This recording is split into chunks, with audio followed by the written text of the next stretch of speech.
Alam nyo ba na ang nakaimbento ng Quick Response Code o mas kilala natin sa tawag na QR Code System ay ang Denso Wave Company sa bansang Japan taong 1994. Dahil dito ay mas madaming mailalagay na data kumpara sa barcode na mas limitado lang ang pwedeng mailagay. Isa itong invention na hindi katakatakang magawa ng bansang Japan dahil isa sila sa kinikilalang nangunguna pagdating sa mga invention na mapapakinabangan ng sangkatauhan.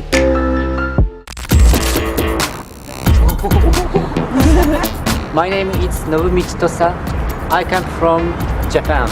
I make many nonsense machines and products. Pero bakit nga ba nasabi ni Nobumichi Tosa na ang kanyang mga ginawa ay nonsense machine? Kaya naman ating alamin kung bakit nga ba si Nobumichi Tosa ay gumawa ng mga nonsense machine.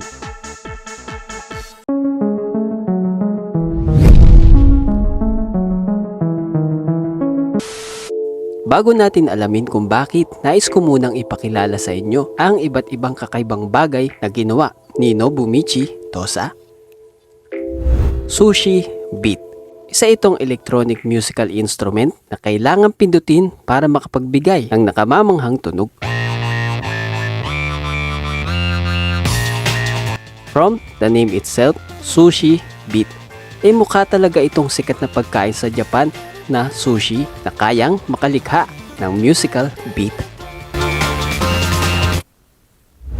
Sushi Oshi-kun. Ito naman ay version na may cute humanoid robot na tumutugtog ng sushi beat. Shamo Bass Kyo. Mayroon itong goma na pinaka-string para kalabitin upang makalikha ng kakaibang tunog. Shamo Bass Kyo! Shamo Bass Kit. Small version ng Shamo Bass Kyo na may mas mataas na tono. シャモンベースキットみんなも作ってね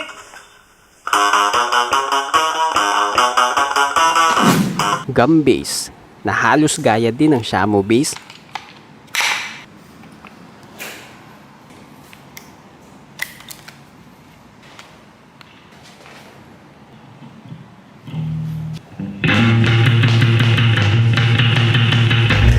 Velumin, mabusisi, nakakalibang ibuo at may bahagi ng lalagyan ng Pringles.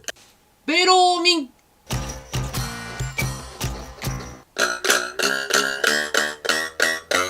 Meron din itong giant version na mas malakas ang tunog at pwedeng ilagay sa ulo. Bunko Gaki, hawig ng ukulele na pwedeng pihitin sa pamamagitan ng coin upang itono. コイン、何でもいいです。コイン回すとチューニングできますので。 Well mga karetsi, kung nais nyo pang makita ang iba pa nitong nagawang kakaibang bagay, ay bisitahin nyo na lang ang kanyang YouTube channel. Ilalagay ko na lang yung link sa description. Si Nobumichi Tosa ay ipinanganak noong April 1967 sa Hyogo Prefecture sa Japan. March 1992 nang ito ay magtapos sa Department of Arts Study. Taong 2001, buwan ng Abril nang ito ay naging presidente ng Maiwa Denki, isang art collection company na pagmamay-ari mismo ni Nobumichi at ang kapatid nitong si Masamichi. Kung saan sinabi ni Nobumichi na karamihan sa kanilang ginawa ay nonsense machine. Isang bagay na tila pagkaaksaya lang ata ng panahon na gumawa ito ng mga makinang kalokohan lamang at talaga namang mapapatanong ka na lang sa iyong isipan kung bakit nasabi nito na ang kanyang mga pinaghirapang gawin ay nonsense machine. I make many nonsense machines and products. Kaya naman mga karetsi, lakbayin natin ang dahilan kung ano ang kanyang naging motibo. Kung bakit para sa kanya ang karamihan sa kanyang ginawa ay nonsense machine. Bago ito mag-aral sa kolehiyo ay batid niya na sa kanyang sarili na gusto ni Nobumichi na maging isang artist. Napagtanto nito na sa pamamagitan ng mga makina ay may papakilala niya ang kanyang mga obra. Sa tulong ng kapatid nitong si Masamichi ay gumawa sila ng iba't ibang obra sa makina. Batid ng magkapatid na maaaring hindi maiintindihan ng karamihan na ang kanilang mga ginagawa ay mga arts na nagmula sa makina.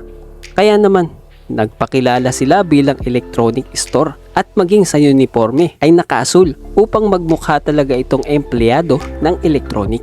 Sa pamamagitan ng ganitong paraan nila ng pagpapakilala ay mas mapapansin sila at ang kanilang mga obra na gawa sa makina. Ang mga obra na gawa sa makina ni Nobumichi Tosa ay masasabing kakaiba o weird tingnan. Ayon kasi kay Nobumichi na ang makina ay may mga lohikang bahagi na binubuo sa lohikal na paraan. Dahil nga sa artistic nitong kaisipan ay naisip niyang gumawa ng obra sa makina sa paraang nagmula sa walang lohika. Pero may lohika pag ito ay gagawin o ibubuo na ang obra na gawa sa makina. O di ba mga karezi, talagang nakaka-amaze na gumawa ng illogical na may logic na kapag ito ay ginawa. Kaya naman, maaaring nasabi nito na karamihan sa kanilang mga ginawa ay nonsense machine. Dahil naka-emphasize sa kanilang mga ginawa ay para ipakilala ang kanilang original arts in machine na illogical pero may logic kapag ito ay ginawa na. Until next time mga ka-Redzi, maraming salamat sa inyong panonood. Kung nagustuhan nyo ang aking itinalakay ngayon, ay huwag kalimutan mag-like, share, subscribe, and click notification bell para always updated ka sa mga bagay na makakadagdag sa inyong kaalaman. I think the most nonsense machine is me. So I want to understand myself, so I make many nonsense machines.